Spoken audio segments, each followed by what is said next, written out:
హరే కృష్ణ. భక్తులందరికీ స్వాగతం. ఇవాళ భగవద్గీత క్లాస్కి ప్రార్థనతో మొదలు పెడదాం. అందరూ కూడా ప్రార్థించండి దయచేసి నాతో పాటు.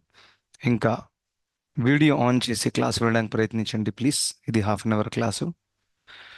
ఓం నమో భగవతే వాసుదేవాయ.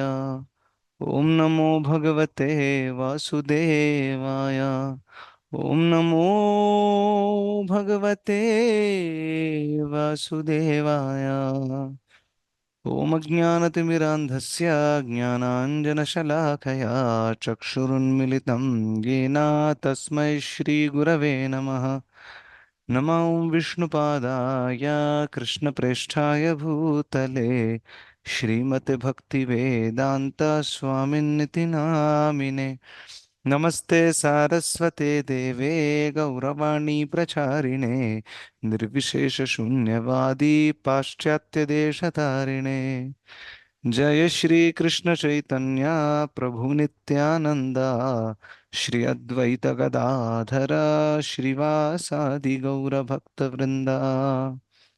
హరే కృష్ణ కృష్ణ కృష్ణ హరే హరే హరే రామ రామ రామ హరే హరే. హరే కృష్ణ. భక్తులందరికీ స్వాగతం ఇవాళ భగవద్గీత క్లాస్కి. అయితే మనం చర్చిస్తున్నది 9వ అధ్యాయము పరమ గుహ్య జ్ఞానము. అందులో నిన్నటి క్లాస్లో మనం చూసాము ఏ విధంగా భగవంతుడు చెప్తున్నారు. కొంతమంది భగవంతుడి యొక్క అసలైన అస్తిత్వాన్ని ఉన్నదున్నట్టుగా తెలుసుకోలేకపోతారనమాట. రైట్. సో అటువంటి వాళ్ళు భగవంతుడు ఎప్పుడైతే ఇక్కడికి వచ్చి లీలలు చేస్తారో ఆ, దాన్ని వాళ్ళు అవజానంతి మామూఢ మానుషిం తనుం ఆశ్రితాం. మానుషిం తనుం ఆశ్రితాం, ఒక మనిషి శరీరాన్ని ధరించాడు కాబట్టి తను కూడా మనలాగే ఒక మనిషి. తను భగవంతుడు కాదు. మేబీ ఒక గొప్ప వ్యక్తి, తనకి శక్తులు ఉన్నాయేమో, కానీ తను భగవంతుడు కాదు, సాధారణమైన వ్యక్తి అని భగవంతుణ్ణి అలా అనుకుంటారనమాట. సో అటువంటి వాళ్ళు, ఎవరికైతే కృష్ణుడు భగవంతుడు అనే యొక్క అండర్స్టాండింగ్ లేదో, శ్రద్ధ లేదో, భక్తి లేదో, వాళ్ళు ఎప్పుడు కూడా భగవంతుని చేరుకోలేరు. ఇది ఇది అన్నమాట ముఖ్యమైన పాయింట్. సో మనం నిన్న క్లాస్లో చర్చించాము. ఏ- భక్త్యా మాం అభిజానాతి యావన్ యశ్చాస్మి తత్వతః అని చెప్పారు. భగవంతుని ఉన్నదున్నట్టుగా తత్వతః తెలుసుకోవడానికి ఏకైక మార్గం ఏంటది? భక్తి మార్గము. ఉం? శుద్ధమైన ప్రేమతో ఎప్పుడైతే మనం భగవంతుని ఆరాధిస్తామో, భగవంతుడి సేవ చేస్తామో, భగవంతుడి భక్తుల సేవ చేస్తామో, నవవిధ భక్తిని పాటిస్తామో, హరినామ జపం కానివ్వండి, భగవద్గీత చదవడం కానివ్వండి, అప్పుడు మెల్లిమెల్లిగా మనం భగవంతుణ్ణి ఉన్నదున్నట్టుగా అర్థం చేసుకోగలుగుతాము. ఇంకా ఆఖరికి భగవద్ధామానికి కూడా వెళ్ళగలుగుతాం. అది మనం నిన్నటి క్లాస్లో చూసాం. మరి ఈ విధంగా నాస్తిక భావం ఉంచుకునే వాళ్ళు, లేకపోతే రాక్షసత్వాన్ని కలిగి ఉన్న వాళ్ళు, మరి వీరి పరిస్థితి ఏంటి? వీళ్ళ ఫ్యూచర్ ఏంటి? వాళ్ళైతే భగవంతుని అర్థం చేసుకోలేకపోతున్నారు, ఎందుకంటే వాళ్ళకి భగవంతుడి మీద శ్రద్ధే లేదు. మరి వాళ్ళ ఫ్యూచర్ ఏంటి? ఎక్కడికి వెళ్తారు వాళ్ళు? ఏంటి వాళ్ళ పరిస్థితి? రైట్. అది ఈ 12వ శ్లోకంలో చెప్పబోతున్నారు. ఓకే. సో చదవాలనుకునే వాళ్ళు దయచేసి హ్యాండ్ రైస్ చేయొచ్చు. 12వ శ్లోకము. ఓకే. అనంతలక్ష్మి మాతాజీ చదవండి మాతాజీ. హరే కృష్ణ ప్రభుజీ. హరే కృష్ణ. మోఘాశామోఘకర్మాణో మోఘజ్ఞానా విచేతసః రాక్షసీమాసురీం చైవ ప్రకృతిం మోహినీం శ్రితాః. ఆ విధంగా మోహానికి లోనైన వారు దానవ నాస్తిక భావాలకు ఆకర్షితులవుతారు. అట్టి భ్రాంతి స్థితిలో వారి మోక్ష వాంఛలు, కామ్యకర్మలు, జ్ఞాన సాధన అన్నీ వ్యర్థమవుతాయి. హరే కృష్ణ ప్రభుజీ. హరే కృష్ణ. చాలా చాలా ధన్యవాదాలు.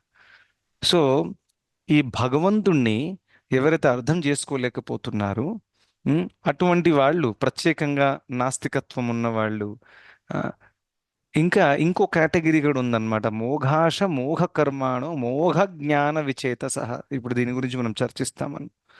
ఇటువంటి వాళ్ళు ఉమ్, అట్టి భ్రాంతి స్థితిలో ఉన్నందువల్ల వాళ్ళ మోక్ష వాంఛలు కానివ్వండి, కామ్య కర్మలు కానివ్వండి, జ్ఞాన సాధన కానివ్వండి, అంతా కూడా వ్యర్థమవుతుందన్నమాట. దాని అర్థం ఏంటి?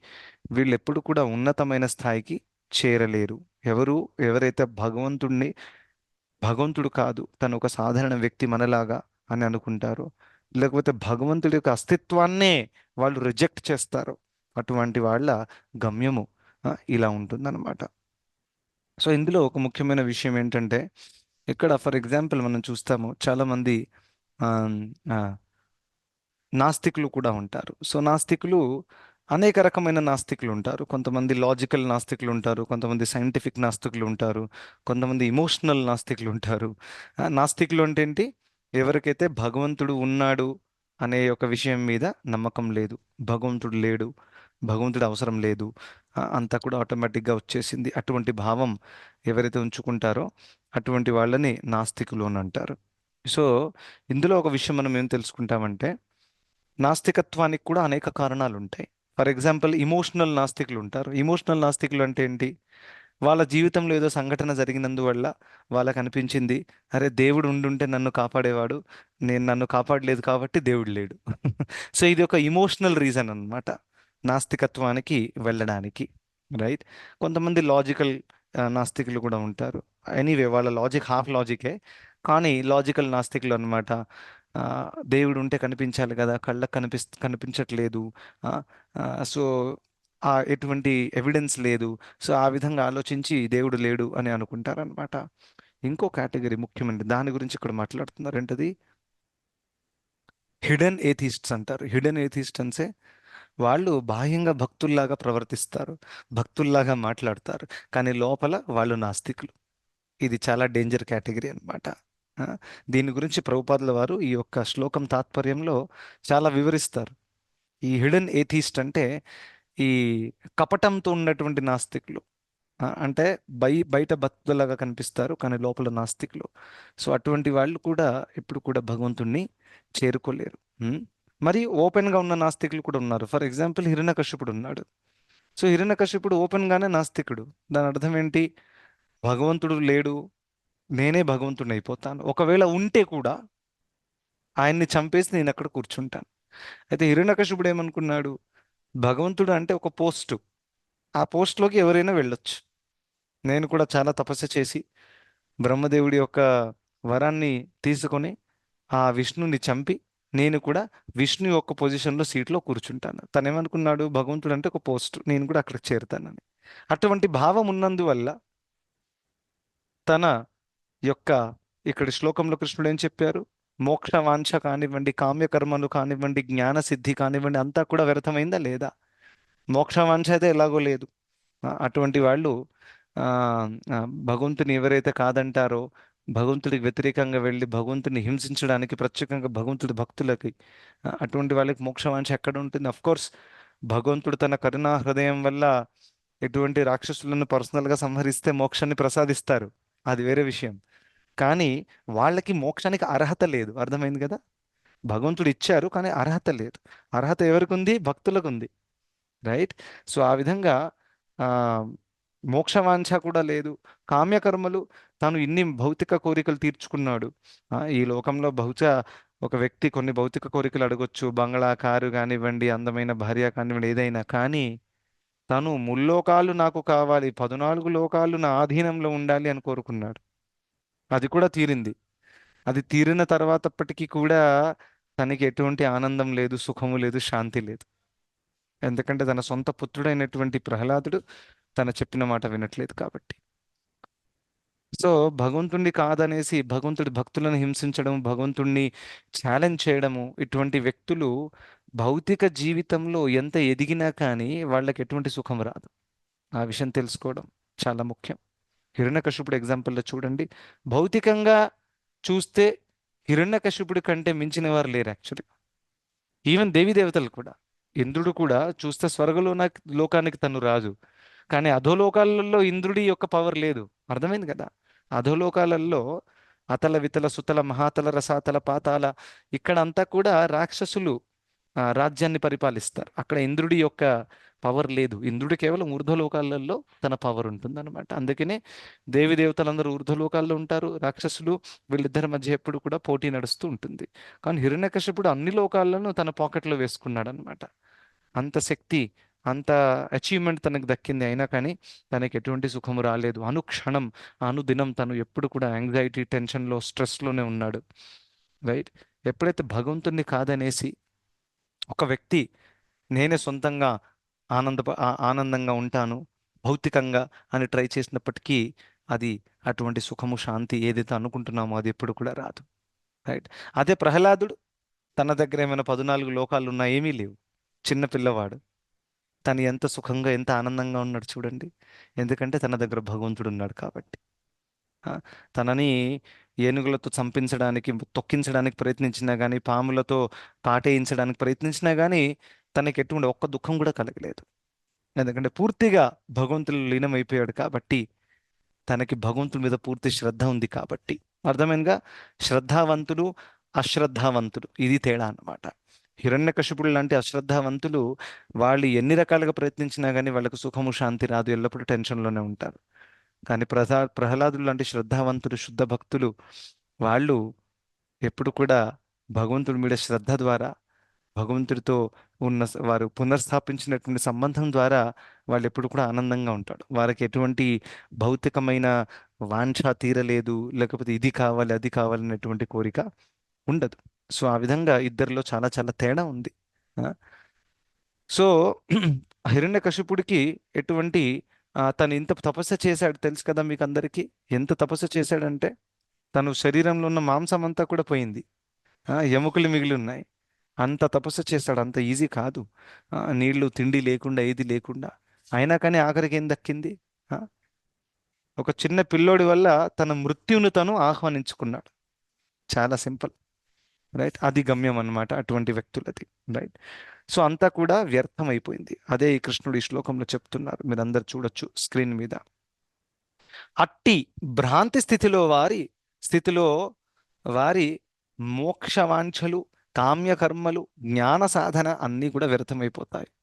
ఎప్పుడైతే ఒక వ్యక్తి భగవంతుడు కాదనేసి తన నాస్తికత్వ భావంతో, లేకపోతే రాక్షస భావంతో తను జీవితాన్ని నిర్వహించడానికి ప్రయత్నిస్తారు. సో ఇది ఓపెన్గా ఉండేటటువంటి నాస్తికులు, కరెక్ట్. అటువంటి వాళ్ళకి ఎటువంటి ఆమ్, ఏమంటారు, హోప్ లేదన్నమాట. కానీ హిడెన్ ఏథిస్ట్స్ ఎవరైతే నేను చెప్పానో, ఆ, బాహ్యంగా భక్తుల్లాగా ఉంటారు, లోపల నాస్తికత్వం ఉంటుంది. అటువంటి వాళ్ళ కూడా గమ్యం చాలా భయంకరమైనటువంటిది. మనం చూస్తాం ఎప్పుడెప్పుడు. ఆ, ఎందుకంటే సోషల్ ప్రెషర్ వల్ల, లేకపోతే ఏదో భౌతికమైనది పొందాలి కాబట్టి బాహ్యంగా భక్తుల్లాగా ప్రవర్తిస్తారు. కానీ నిజంగానే హృదయంలో తొంగి చూస్తే వాళ్ళకి భగవంతుడి మీద శ్రద్ధే లేదు యాక్చువల్గా. ఏదే పేరు కోసం చేస్తున్నారంటారు కదా, ఆ విధంగా చేస్తారనమాట చాలా మంది. రైట్. సో నేను చాలాసార్లు ఈ ఉదాహరణ చెప్పాను. రైట్. ఆ, భగవద్గీత బుక్ వితరణ చేస్తున్నప్పుడు మీకు అందరికీ గుర్తుంటుంది ఫేమస్ ఉదాహరణ.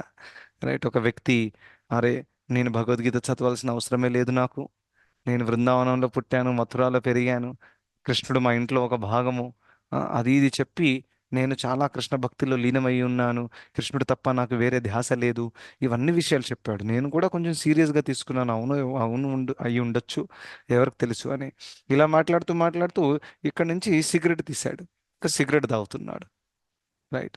తంబాకు తింటున్నాడు. నిజంగానే కృష్ణుడి మీద నమ్మకం ఉంటే, నిజంగానే నువ్వు అంటే బృందావనంలో ఆ, పుట్టినటువంటి జీవితాన్ని, పుట్టినటువంటి ఆ విషయాన్ని సార్థకం చేసినటువంటి వ్యక్తివై ఉంటే నువ్వు ఇలా చేసేవాడివి కాదు. రైట్. సో దాని అర్థం ఏంటి? బాహ్యంగా నువ్వు అలా మాట్లాడుతున్నావు కానీ లోపల నీకు యాక్చువల్గా కృష్ణుడి మీద ఎటువంటి నమ్మకం లేదు, కృష్ణుడు చెప్పిన భగవద్గీతలోని ఉపదేశం మీద కూడా నమ్మకము లేదు. కృష్ణుడి మీద నమ్మకం ఉంటే కృష్ణుడు చెప్పిన భగవద్గీత మీద నమ్మకం ఉంటుంది కదా. కృష్ణుడు చెప్పిన భగవద్గీత మీద నమ్మకం ఉంటే నువ్వు ఇటువంటి చెడు అలవాట్లు ఉంచుకుంటావా? ఉంచుకోవు కదా. చాలా సింపుల్ ఈక్వేషన్ అన్నమాట. సో బాహ్యంగా అలా చాలా మంది మాట్లాడతారు. చాలా మంది ఈ విధంగా తిలకాలు కూడా వేసుకుంటారు, ఇంకా సీక్రెట్గా లోపల ఏదో బ్యాక్గ్రౌండ్లో తప్పు పనులు చేస్తూ ఉంటారు అనమాట. ఈ కలియుగంలో చాలా చాలా పెరిగిపోయింది, మీకు అందరూ తెలిసిన విషయమే. రైట్.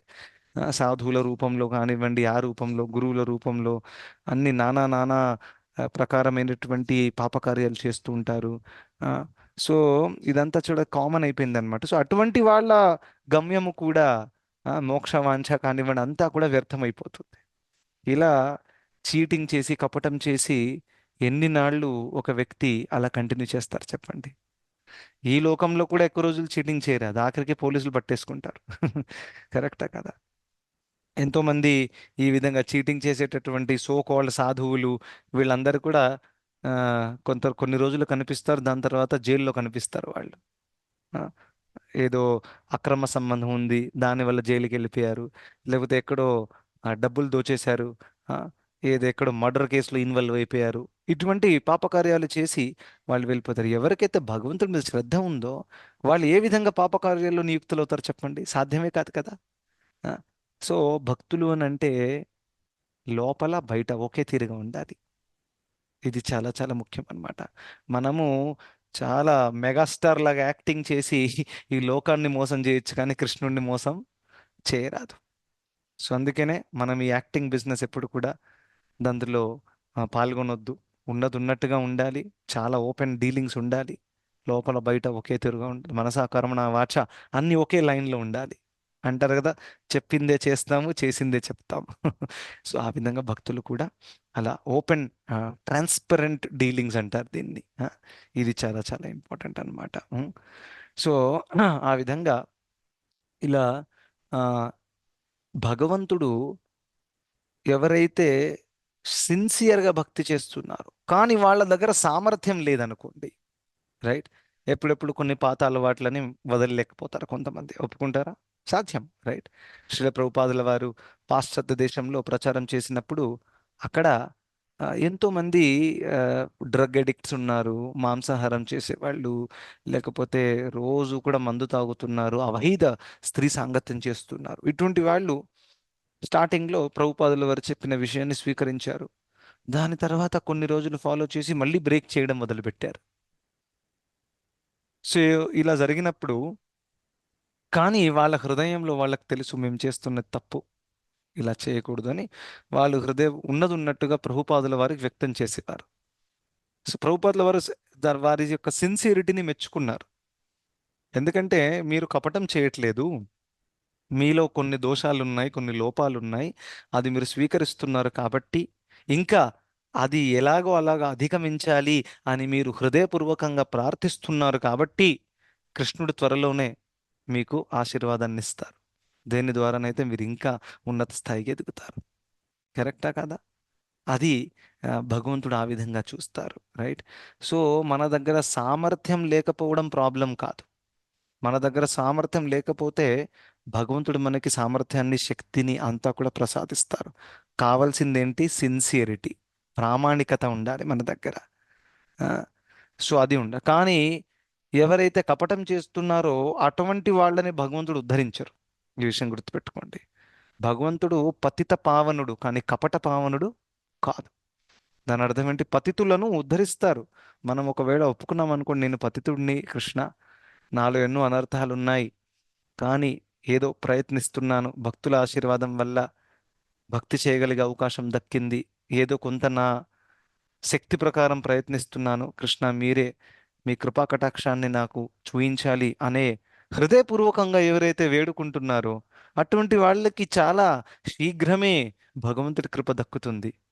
ఎందుకంటే వాళ్ళు ఉన్నదున్నట్టుగా లోపల బయట ఒకే తీరుగా ఉన్నారు కాబట్టి. కానీ కపటం చేసేవాళ్ళు అంటే ఏంటి? ప్రైవేట్ లైఫ్లో అన్ని తప్పు పనులు చేయడము, బయట భక్తుల్లాగా తిరగడం, రైట్. లేకపోతే ఒక గురువులాగా తిరగడం, భక్తుల్లాగా తిరగడం, ఏదైతే లేదో దాన్ని మనం వ్యక్తం చేయడం అన్నమాట, ప్రదర్శించడం అన్నమాట. అది కపటం. అటువంటి వాళ్ళకి భగవంతుడి కృప ఎప్పుడు కూడా దక్కదు. అర్థమైందా? సో మోఘ కర్మాణం అనే కేటగిరీ అంటే ఈ విధంగా ఆమ్, వాళ్ళు మోహంలో ఉన్నారు. ఏంటా మోహము? నేను గొప్ప భక్తుడిని, నన్ను ఎవరు ఆ, నేను పర్సనల్గా అన్ని తప్పు పనులు చేస్తున్నా కానీ ఎవరు నన్ను ఇక్కడ గుర్తించలేకపోతున్నారు. ఎంత తెలివైన వాడిని చూడండి నేను. ఆ, వీళ్ళందరూ మూర్ఖులకు తెలియదు నా అసలు బ్యాక్గ్రౌండ్ ఏంటనేది, ఏం చేస్తుంటానని పర్సనల్ లైఫ్లో. ఆ విధంగా చాలా తెలివితో తిరుగుతూ ఉంటారన్నమాట. సో వాళ్ళు లోకాన్ని బహుశా మోసం చేయగలుగుతారేమో కానీ కృష్ణుడిని మోసం చేయరాదు. సో అటువంటి వాళ్ళు వారి యొక్క పూర్వజన్మ మంచి కర్మల ఫలితాల వల్ల ఈ జన్మలో వాళ్ళు మంచిగా భౌతిక సుఖాన్ని అనుభవించే అవకాశం ఉంటుంది. కరెక్ట్. కానీ అది శీఘ్రమే క్షీణమైపోతుంది. ఇంకా వాళ్ళకి ఎటువంటి మోక్షవాంఛ పక్కన పెట్టేసేయండి, వాళ్ళకి ఊర్ధ్వలోకాలలో కూడా వాళ్ళకి ఎటువంటి స్థానము ఉండదన్నమాట, ఇటువంటి కపటం చేసేటటువంటి వ్యక్తులకి. సో అందుకనే ఇక్కడ ఈ శ్లోకంలో కృష్ణుడు ఏం చెప్పారు, ఈ యొక్క నాస్తికులు, రాక్షసులు ఎవరైతే నన్ను రిజెక్ట్ చేస్తారో అటువంటి వాళ్ళకి ఆ, గమ్యము చాలా చాలా భయంకరంగా ఉంటుంది అని కృష్ణుడు ఇక్కడ చెప్పారు. రైట్. ఇంకా మీకు అందరు తెలుసు 7వ అధ్యాయంలో కృష్ణుడు చెప్తారు ఏంటది, 4 రకాల వ్యక్తులు నా శరణాన్ని తీసుకుంటారు, ఇంకా 4 రకాల వ్యక్తులు నా శరణాన్ని తీసుకోరు. ఎవరికన్నా తెలుసా ఎవరా 4 రకాల వ్యక్తులు, శరణం తీసుకోని వాళ్ళు? ఎవరైనా ట్రై చేస్తారా? ఎవరికి గుర్తులేదా? ఎన్నోసార్లు మనం క్లాస్లో చర్చించాము. ఓకే. చతుర్విధా భజంతే మాం గుణా సుకృతినోర్జున ఆర్థో జిజ్ఞాసురర్థార్థి జ్ఞాని చ భరతర్షభ. ఈ 4 రకాల భక్తులు నన్ను చేరుతారు, వారి వారి వారి భక్తిని బట్టి అనేసి చెప్పారు ప్రభుజీ. Very good. సో దీన్ని మీరు ఒకసారి చెప్తారా, ఎవరి 4 రకాల వ్యక్తులు తెలుగులో? జ్ఞాని, ఆర్థులు, జిజ్ఞాస, జ్ఞాని చ భరతర్షభ.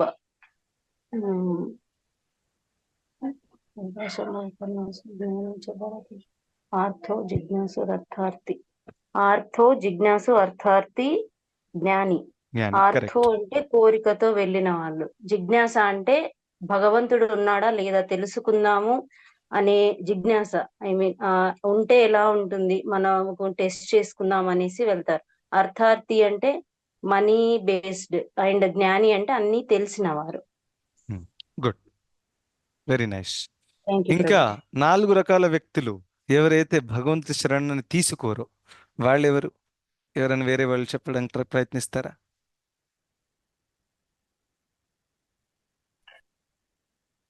ట్రై చేయండి, ట్రై చేయడం. నాస్తికులు ఒకటి. Very good. 4 ఒకటి మీరు చెప్పేశారు, నాస్తికులు. ఇంకా మూఢులు. మూఢులు, ఓకే, వెరీ గుడ్. మూఢులు, నాస్తికులు.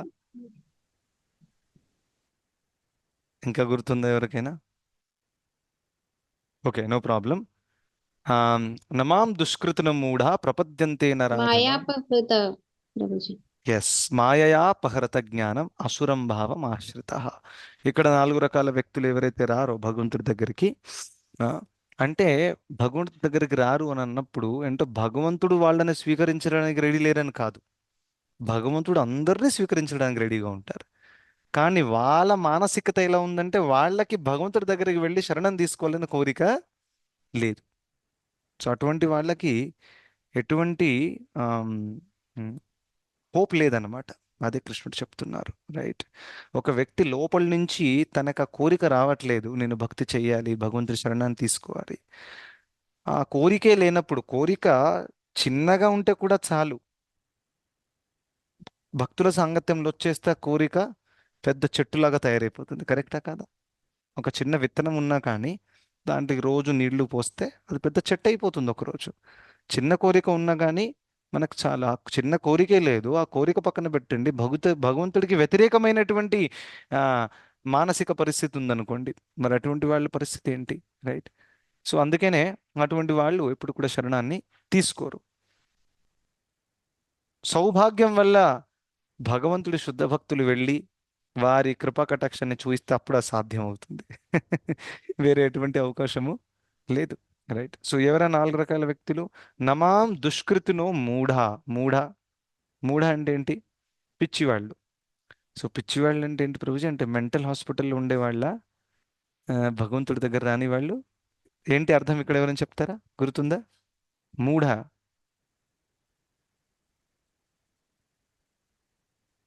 ఎవరికి గుర్తులేదా?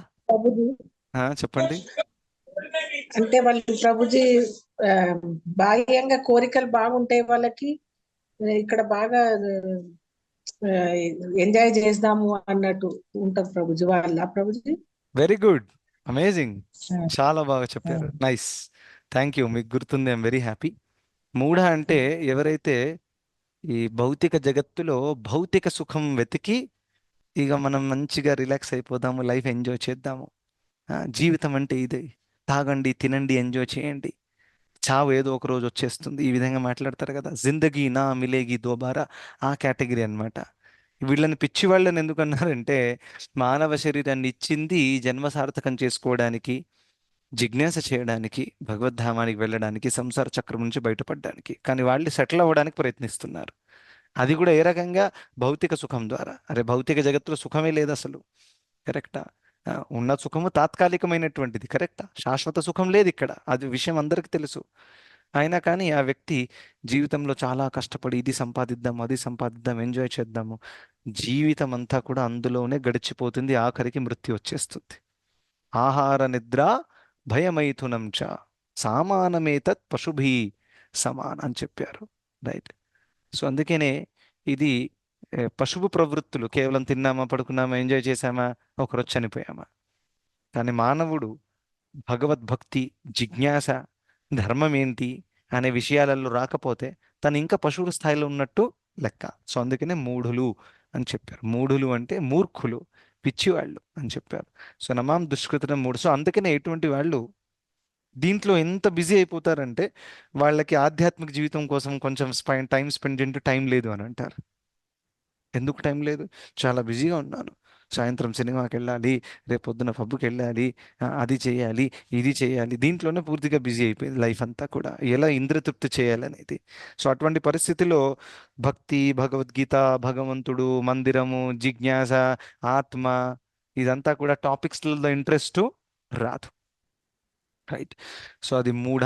నమాం దుష్కృతం మూఢ ప్రపద్యంతే నరాధమ. నరాధమ అంటే మై లైఫ్ మై రూల్స్ అనే కేటగిరీ ఉంటారు చూడండి ఈ లోకంలో.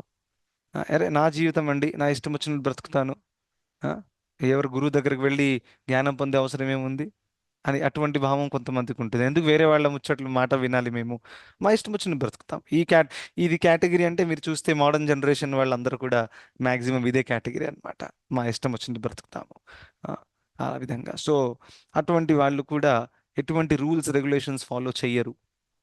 ఎందుకంటే రూల్స్ రెగ్యులేషన్స్ అంటే వాళ్ళ ఇష్ట కష్టాలు అన్నీ కూడా ప్రాబ్లం అయిపోతాయి మరి.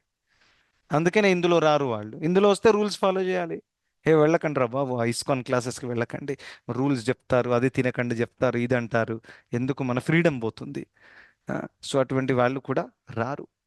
వాళ్ళకి ఎంజాయ్ చేయాలి, స్వాతంత్రం కావాలి, ఆ ఆ విధంగా అన్నమాట. సో అటువంటి వాళ్ళు కూడా రారు. నరాధమ.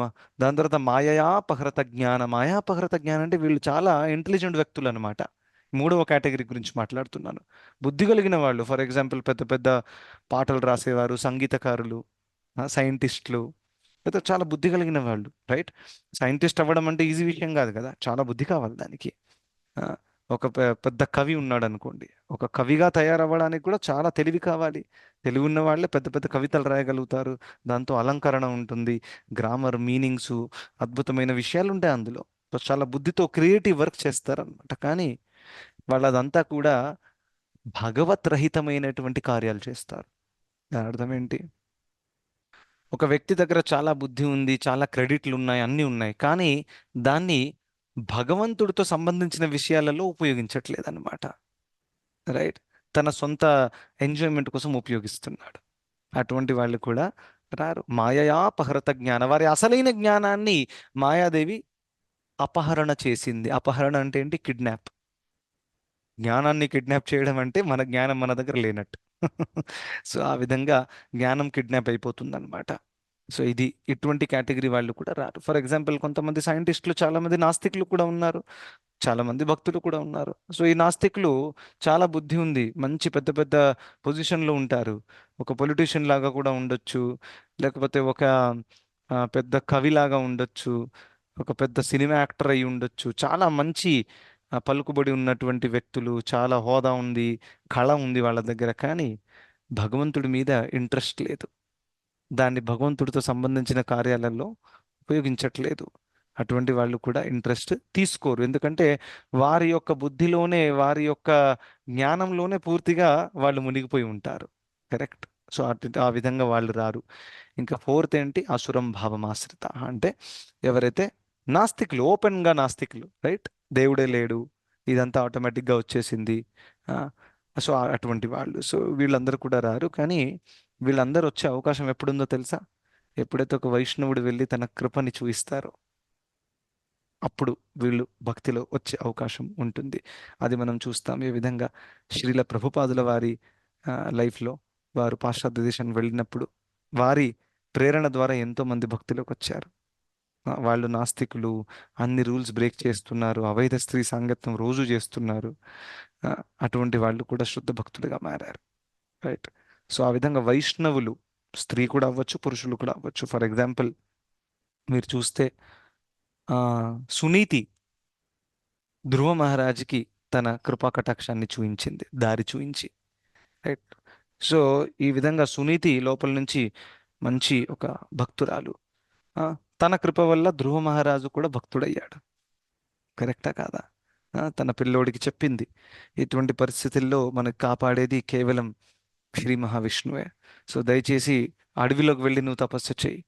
ఏ తల్లి అయినా అలా పిల్లోడిని అడవిలోకి పంపుతుందా? చిన్న పిల్లోడిని, మన పిల్లోడిని హాస్టల్ పంపితేనే మనకి గుండె సగం ఆగిపోతుంది. వాడు ఎలా ఉంటాడో, తింటాడా, పడుకుంటాడా, ఎల్లప్పుడు మన మనసులో అదే నడుస్తూ ఉంటుంది. ఇక్కడే పక్కనే హాస్టల్ ఉందనుకోండి, సేమ్ సిటీలో ఉన్నా కానీ మన మనసు అక్కడే ఉంటుంది. అడవిలోకి పంపేసింది కన్న తల్లి సునీతి, ఎందుకంటే తనకు కూడా కాన్ఫిడెన్స్ ఉంది భగవంతుడు కాపాడతారని. సో ఆ విధంగా ధ్రువ మహారాజు శుద్ధ భక్తుడయ్యాడు.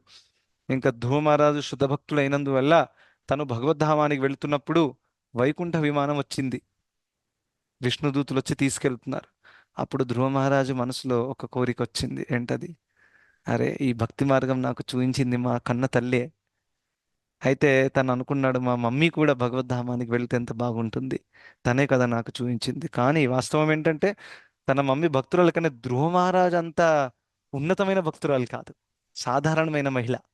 ధ్రువ మహారాజు చాలా తపస్సు చేసి చాలా సేవ చేస్తాడు భగవంతుడి కోసం, ఖచ్చితంగా. కానీ ధ్రువ మహారాజు కోరిక వల్ల విష్ణుదూతులు ఏమన్నారంటే, నువ్వు దాని గురించి ఆలోచించాల్సిన లేదు, ఆల్రెడీ మీ మమ్మీ వేరే వైకుంఠ విమానంలో కూర్చొని ఉంది, అక్కడ చూడు అని. సో ధ్రువ మహారాజు లాంటి శుద్ధ భక్తులు కోరుకున్నారు కాబట్టి తన తల్లైనటువంటి సునీతి కూడా భగవద్ధామానికి వెళ్ళిపోయింది వైకుంఠ విమానంలో కూర్చొని. చూసారా, ఇది భగవద్భక్తుల కృప ఈ విధంగా ఉంటుందన్నమాట. సో సో అందుకనే మనం ఎప్పుడు కూడా భగవంతుడి భక్తుల సాంగత్యంలో ఉంటే మనకి ఎటువంటి మానసికత ఏదైతే ఉందో, డౌట్లు రావడము, భగవంతుడు ఉన్నాడా లేడా, ఏంటి అసలు, ఎందుకు ఇదంతా చేయాలి, ఎప్పుడు పదే పదే ఎప్పుడెప్పుడు మనసు మనల్ని డౌట్స్ విసురుతూ ఉంటుందన్నమాట. స్టార్టింగ్లో ఎప్పుడెప్పుడు చాలా మనం శ్రద్ధతో ముందుకు వెళ్తాము, మరి కొన్ని నెలల తర్వాత, కొన్ని సంవత్సరాల తర్వాత ఇదంతా నిజంగానే సీరియస్గా తీసుకోవాలనా, ఆ, మళ్ళీ పాత అలవాట్లు రావడం కానివ్వండి, దీంట్లో శ్రద్ధ తగ్గిపోవడం కానివ్వండి, మెల్లిమెల్లిగా అలా జరిగే అవకాశం ఉంటుంది. కానీ ఎవరికైతే అర్థమైపోయిందో ఇది కేవలం మనసు ఆడుతున్నటువంటి ఆట, దీంట్లో చిక్కిపోకూడదు, మనసు చెప్పింది నమ్మకూడదు, హరి గురు వైష్ణవులు చెప్పింది నమ్మాలి. భగవంతుడు, గురువులు, వైష్ణవులు, ఇంకా గురు సాధు శాస్త్ర, ఆ, ఇది నేను స్వీకరించాలి, దీని మీద నాకు దృఢ నిశ్చయం ఉండాలి అనే భక్తులు ఎవరైతే ఉన్నారో అటువంటి వాళ్ళు మనసు ఎన్ని గూగ్లీ బాల్స్ విసిరినా కానీ వాళ్ళకి ఎటువంటి ప్రాబ్లం అవ్వదన్నమాట, వాళ్ళు సేఫ్గా ఉంటారు. సో ప్రత్యేకంగా ఎవరైతే భగవద్భక్తుల సాంగత్యం రెగ్యులర్గా చేస్తూ ఉంటారో వారి శ్రద్ధ చాలా చాలా దృఢంగా ఉంటుంది. శ్రద్ధ దృఢంగా ఉండడానికి ఏకైక ఫార్ములా ఏంటి? భగవద్భక్తుల సాంగత్యం చేయాలి, రెగ్యులర్గా చేయాలి. ప్రభుజీ నెలకు ఒకసారి చేద్దాం ప్రభు, అలా కాదు. రెగ్యులర్గా భగవద్భక్తుల సాంగత్యం చేయడము, రెగ్యులర్గా శాస్త్ర అధ్యయన చేయడము, హరినామం చేయడము, ప్రత్యేకంగా భగవద్భక్తుల సాంగత్యం చేస్తే ఈ హరినామము, ఈ శాస్త్ర అధ్యయనం అంతా కూడా ఫాలో అవుతుందా లేదా? ఫాలో అవుతుంది ఈజీగా.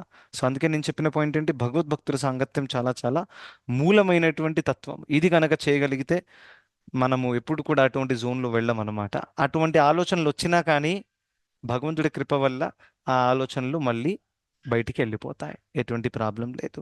ఇది కేవలం మాయా మనకు పెట్టేటటువంటి పరీక్ష అనే విషయం మనకి అర్థమైపోతుంది. సో ఆ విధంగా భగవద్భక్తుల సాంగత్యం చేసి దృఢ నిశ్చయంతో భగవంతుడి పట్ల ప్రేమ భావంతో మనం ముందుకెళ్తూ ఉండాలి.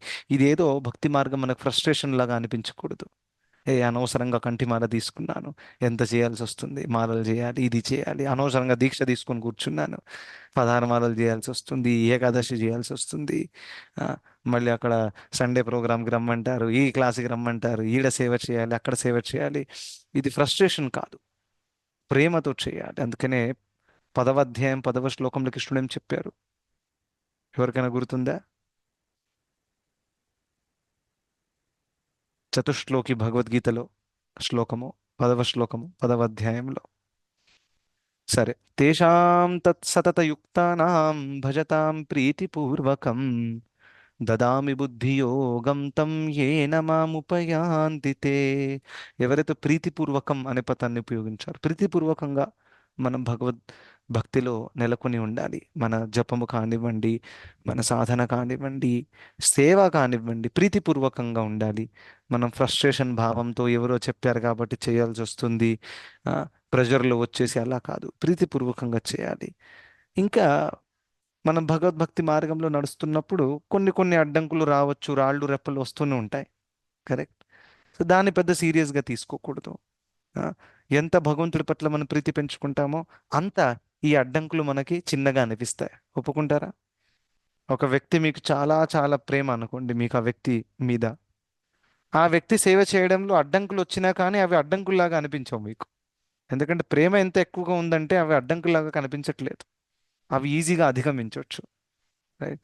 సో అదేవిధంగా మనం భగవంతుడి మీద శ్రద్ధ ప్రేమ పెంచుకుంటే, భగవద్భక్తుల సాంగత్యం చేసి, మనకి ఎటువంటి అడ్డంకులు వచ్చినా కానీ భగవంతుడు మనకి ఆ శక్తిని ప్రసాదిస్తారు, దేని ద్వారానైతే మనం ఈజీగా ముందుకెళ్ళిపోవచ్చు. సో అది ఇందులో నుంచి నేర్చుకోవాల్సిన విషయం. అందరికి ధన్యవాదాలు. హరే కృష్ణ. సో ఏదైనా ఒక ప్రశ్న ఉంటే తీసుకోవచ్చు. ఇంకా అందరు దయచేసి, క్లాస్ ఎండ్ అయిపోయింది, ఇప్పుడైనా మీరు వీడియో ఆన్ చేయొచ్చు. ఎవరైతే ఆన్ చేయలేదు ఇప్పటిదాకా.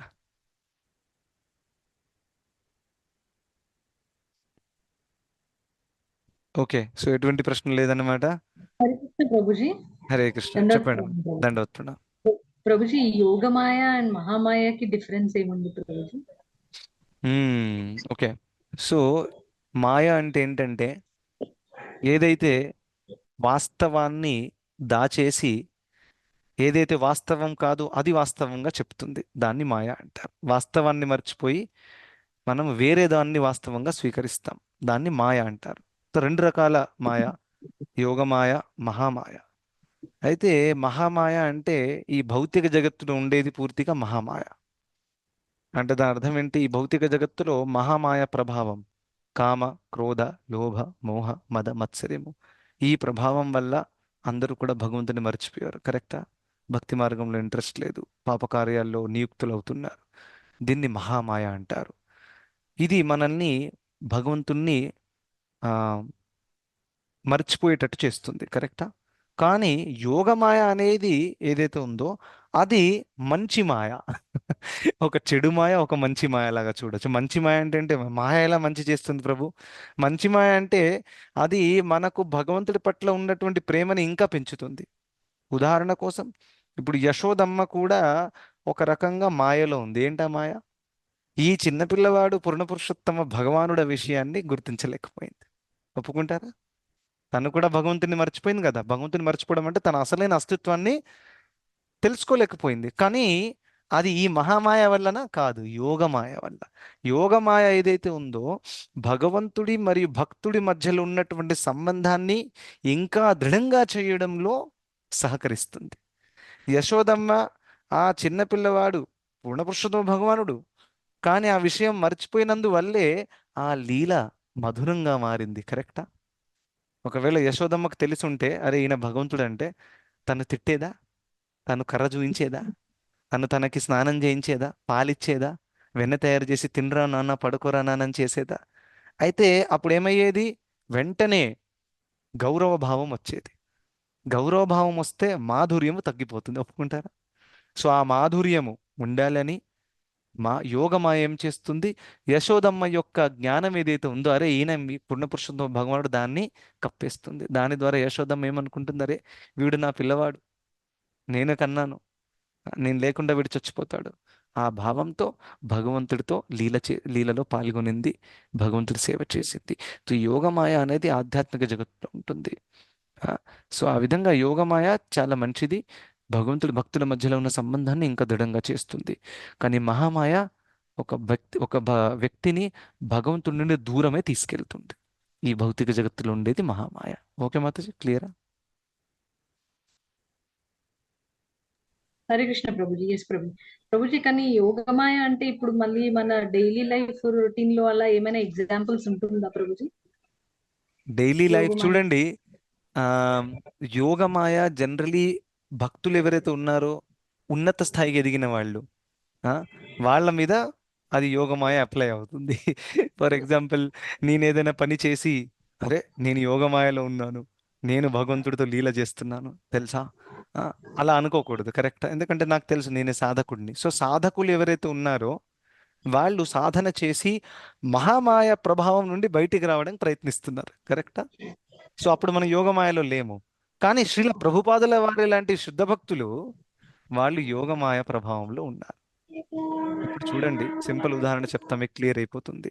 శ్రీల ప్రభుపాదుల వారు యాక్చువల్గా కర్మబంధన వల్ల ఇక్కడ జన్మం ఎత్తలేదు. శ్రీల ప్రభుపాదుల వారు డైరెక్ట్గా ఆధ్యాత్మ జగత్తు నుంచి వచ్చారు. ఈ విషయం వారు స్వయంగా చెప్పారు.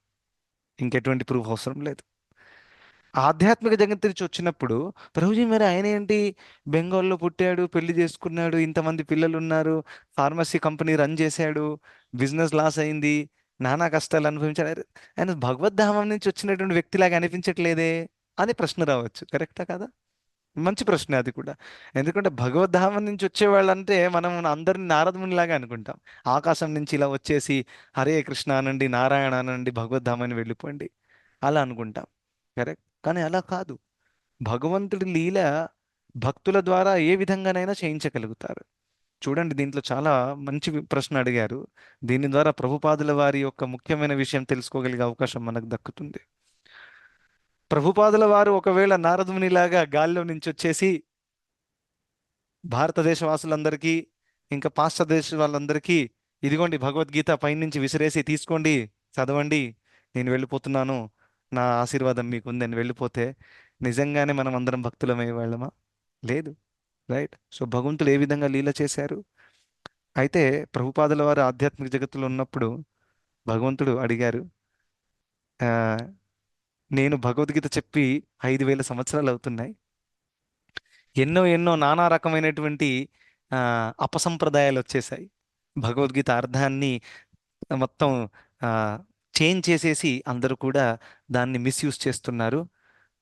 ఎవరైనా వెళ్ళి నేను చెప్పిన అసలైన అర్థాన్ని మళ్ళీ రాయాలి, భగవద్గీత యథాతథము యాజ్ ఇట్ ఈస్ రాయాలి అని పంపితే ప్రభుపాదుల వారు అన్నారు, అరే భౌతిక జగత్తుగా నేను వెళ్ళను, నాకు అవసరం లేదు, నేను ఇక్కడే మీతో మీ సేవలో ఆధ్యాత్మిక జగత్తులో చాలా ఆనందంగా ఉన్నాను అని వారు అన్నారు. కరెక్టా కాదా? భౌతిక జగత్తు గురించి ఆ, ఎవరికైతే తెలుసో వాళ్ళు మళ్ళీ వెళ్తారు అక్కడికి, చచ్చినా రారు ఇక్కడికి. ఆ, ఇంకా ఉండాలి రావాలి అని కోరిక ఉంటే ఇంకా మనం ఆధ్యాత్మిక జీవితంలో ఇంకా ఎదగలేదన్నమాట, దాని అర్థం అది. కరెక్ట్? నేను చచ్చినా రాను, ఇక్కడ కాలు కూడా పెట్టను అనే వాళ్ళు ఎవరైతే ఉన్నారో వాళ్ళు పక్క మంచి ఉన్నత స్థాయిలో ఉన్నట్టు. మరి ప్రభుపాదుల వారు అలా అన్నప్పుడు కానీ కృష్ణుడు ఆశ్వాసన ఇచ్చారు, అరే ఈ సేవ చాలా ముఖ్యమైనట్టు, నువ్వు కాకపోతే ఇంకెవరు వెళ్తారు, నువ్వు వెళ్ళు, నువ్వు భగవద్గీత తాత్పర్యం రాసి మందిరాలు స్థాపించి వచ్చేయి, మిగతాదాన్ని నేను హ్యాండిల్ చేసుకుంటా అని అలా బలవంతం చేసినందువల్ల ప్రభుపాదుల వారు ఎవరైతే ఆధ్యాత్మిక జగత్తులో భగవంతుడితో సహా నిత్యలీల చేస్తున్నారో వారు ఒక మానవ శరీరాన్ని ధరించి ఇక్కడికి వచ్చి లీల చేశారు. ఏం లీల చేశారనంటే, భగవంతుడి ప్లాన్ ఎలా ఉండిందంటే ప్రభుపాదుల వారు ఒక సాధారణమైన వ్యక్తిలాగా పుట్టి సాధారణ వ్యక్తిలాగా స్ట్రగల్ చేసి అప్పుడు భక్తిలో ఎదిగి ఇంత గొప్ప ఆచారులు అయితే అప్పుడు సాధారణమైన వ్యక్తులు ఎవరైతే ఉన్నారో లోకంలో వారి నుండి నేర్చుకోగలుగుతారు. ఒప్పుకుంటారా? ప్రభుపాదుల వారు వచ్చి గాల్లో నేను ఆధ్యాత్మిక జగత్తు నుంచి వచ్చాను, భగవద్గీత తీసుకోండి అంటే మనం ఏమంటాం, అరే ఆయన అన్నారు కరెక్టే, కానీ మేమేంటండి ఫ్యామిలీ వాళ్ళమండి, మాకు పిల్లలు ఉన్నారు, మాకు జాబ్ ఉంది, ఆ, ఇంట్లో కోఆపరేట్ చేయట్లేదు, మేము ఎలా భక్తి చేస్తామండి అని మనం సాకులు చెప్తామా లేదా? కారణాలు చెప్తామా లేదా? చెప్తాం. సో అందుకనే ప్రభుపాదుల వారు కూడా ఒక ఫ్యామిలీ మ్యాన్ లాగా పుట్టారు, బెంగాల్లో పెరిగారు, పిల్లలు ఉన్నారు, భార్య ఉంది, భార్య సపోర్ట్ చేయట్లేదు ఆధ్యాత్మిక జీవితంలో, ఇవన్నీ స్ట్రగల్ జరుగుతున్నప్పటికీ బిజినెస్ లాస్ అయిపోయింది, రోడ్డు మీదకి వచ్చారు, చిల్లిగా అవ్వలేదు. ఇవన్నీ స్ట్రగల్స్ ఉన్నప్పటికీ తన భక్తి మాత్రం కొంచెం కూడా తగ్గలేదు. తగ్గడం విడిచిపెట్టేయండి, తను ఒక ఆచార్యుడు. పూర్తి విశ్వమంతా కూడా 108 మందిరాలు స్థాపించారు. ఇంత లీల చేసిన తర్వాత మనలో నుండి ఎవరైనా అనొచ్చా, ప్రభుజీ నా ప్రాబ్లమ్స్ ప్రభుపాదుల వారి ప్రాబ్లమ్స్ కంటే చాలా పెద్దగా ఉన్నాయని? ఎవరు అనరాదు. ప్రభుపాదుల వారి జీవన చరిత్ర లీలామృతము అనే ఒక గ్రంథం ఉంది. అది చదివితే ఎవరైనా ఖచ్చితంగా మనిషి అయిన వాడైతే ఖచ్చితంగా కళ్ళలో నుంచి నీళ్ళు వస్తాయి. అంత స్ట్రగల్ ప్రభుపాదుల వారు చేశారు. ఈ ఇస్కాన్ సంస్థ స్థాపించే దానికంటే ముందు శ్రీల ప్రభుపాదుల వారు 40 సంవత్సరాలు భారతదేశంలో ప్రచారం చేశారు. ఎన్ని? 40 సంవత్సరాలు. జోక్ కాదు. ఇక్కడ 4 సంవత్సరాలు చేస్తేనే రిజల్ట్స్ రాకపోతే టెన్షన్లోకి వచ్చేస్తారు ప్రచారకులందరూ. ప్రభుజీ ఎన్ని ప్రోగ్రామ్ చేసినా ఇక్కడ భక్తులు అవ్వట్లేదు, ఆపేద్దాం, ప్రోగ్రాం బంద్ చేసేద్దాం. కరెక్టా కాదా? 40 సంవత్సరాలు అంతే ఒక వ్యక్తికి ఎంత ఓపిక, ఎంత శ్రద్ధ, ఎంత ప్రేమ ఉండాలి కృష్ణ మీద. ఆ? మళ్ళీ 40 సంవత్సరాలు చేసినప్పటికీ అన్ని ప్రయత్నాలు ఫెయిల్ అవుతున్నాయి. సరే మంచిగా నడుస్తుంది, ఇక్కడ 100 మంది చాంటింగ్ చేస్తున్నారు, అక్కడ ఆ ఏరియాలో 200 మంది వస్తున్నారు, అలా బాగా నడిస్తే అది వేరే విషయం. ఎవరు భక్తులు అవ్వట్లేదు, ఎవరు ఇంట్రెస్ట్ చూపించట్లేదు. అటువంటి సందర్భంలో కూడా ప్రభుపాదుల వారు కంటిన్యూ చేశారు. కంటిన్యూ చేసి ఆఖరికి చూడండి, లాస్ట్ 10 ఏళ్లలో ప్రభుపాదుల వారికి భగవంతుడు అంతా ఒకేసారి ఇచ్చేశారు. 10 ఏళ్లలో 108 మందిరాలు స్థాపించారు పూర్తి విశ్వం అంతా కూడా. తన జీవితపు ఉదాహరణ ద్వారా ప్రభుపాదుల వారి ద్వారా మనందరికీ, కలియుగ వాసులందరికీ, ఎవరైతే ఎప్పుడు కూడా బిజీగా ఉంటారో ఆ పని ఈ పని, వాస్తవమే, కరెక్టా కాదా? అటువంటి వాళ్ళు కూడా భక్తి చేయొచ్చు, ఉన్నత స్థాయికి ఎదగొచ్చు అనే ఒక ఉదాహరణ వ్యక్తం చేయడానికి ప్రభుపాదుల వారి ద్వారా ఆ లీల చేయించారు. ఇది యోగమాయ అంటే. సో ప్రభుపాదుల వారు కూడా ఒక సాధారణ వ్యక్తిలాగా ప్రవర్తించారు. పెళ్లి చూసుకున్నారు, అరే పిల్లలు పెళ్లి చేయాలి, అమ్మాయి పెళ్లి చేయాలి, ఇదన్నీ కూడా. కానీ ఆయన వచ్చింది ఎక్కడి నుంచి? ఆధ్యాత్మిక జగత్తు నుంచి. కరెక్ట్. సో ఆయనకి ఇవన్నీ చేయాల్సిన అవసరం ఉందా? లేదు. కానీ మనందరికీ చాటి చెప్పడానికి చేశారు. అందుకనే భగవద్గీతలో కృష్ణుడు ఏం చెప్పారు? యద్యదాచరతి శ్రేష్ఠ తత్తతేవేతరో జనాః స్వయత్ ప్రమాణం కురుతే లోకస్తదనువర్తతే. అందుకనే ఒక లీడర్ ఏ విధంగానైతే ప్రవర్తిస్తారో ఫాలోవర్స్ ఫాలో చేస్తారు. సో అందుకనే ప్రభుపాదుల వారి ద్వారా ఈ యొక్క ఉదాహరణ వ్యక్తం చేసి మనందరికీ మన జీవితంలో ఏ విధంగా ఎన్ని అడ్డంకులు వచ్చినా, ఎన్ని ప్రాబ్లమ్స్ వచ్చినా భక్తిలో ముందుకు ఎదుగుతూ ఉండాలి. ఎప్పుడు కూడా నిరాశ చెందకూడదు. భౌతిక పరిస్థితులు కానివ్వండి, ఆధ్యాత్మిక పరిస్థితి కానివ్వండి, నిరాశ చెందకూడదు. రైట్. ఇప్పుడు రీసెంట్గా ఒక ప్రోగ్రామ్ చేస్తూ ఉండేవాళ్ళము. ఇక్కడ ఒక 120, 140 మంది వచ్చేవారు రెగ్యులర్గా. అకస్మాత్తుగా అక్కడి నుంచి ఫోన్లో నాకేం చెప్పారంటే, ఇప్పుడు ఆ ప్లేస్ మేము ఇవ్వట్లేదు, మీరు వేరే చోట చూసుకోండి ప్రోగ్రామ్స్ కోసం అని. జస్ట్ 2 hours ముందే మాట్లాడాను నేను. సో ఇప్పుడు 140 మంది భక్తులు అక్కడ రెగ్యులర్గా భగవద్గీత క్లాస్ కోసం వచ్చేవాళ్ళు. ఇప్పుడు అకస్మాత్తుగా వాళ్ళని ఎక్కడ తీసుకెళ్ళాలి, ఎక్కడ క్లాసులు కంటిన్యూ చేయాలి? కరెక్ట్. ఇవన్నీ డిఫికల్టీస్ వస్తూ ఉంటాయి. రైట్. సో ఎప్పుడు కూడా నిరాశ చెందకూడదు. ప్రభుపాదుల వారి లైఫ్ చూస్తే వాళ్ళు 40 ఏళ్ళు చేశారు, ఫెయిల్ అవుతున్నప్పటికీ. మనం 4 నెలల్లో వదిలేస్తామా? కాదు కదా. సో ఆ విధంగా మన జీవితంలో ఒక స్ఫూర్తి, ఒక ప్రేరణ కలుగుతుంది. కేవలం ప్రభుపాదుల వారి లాంటి శుద్ధ భక్తుల యొక్క జీవన చరిత్ర కూడా కేవలం వింటే, చదివితే. సో ఇది ప్రభుపాదుల వారి లాంటి వాళ్ళు యోగమాయలో పూర్తిగా భగవంతుడు సేవ చేస్తున్నారు. Okay Mataji, is it clear? ధన్యవాదాలు. Thank you Prabhuji. హరి కృష్ణ.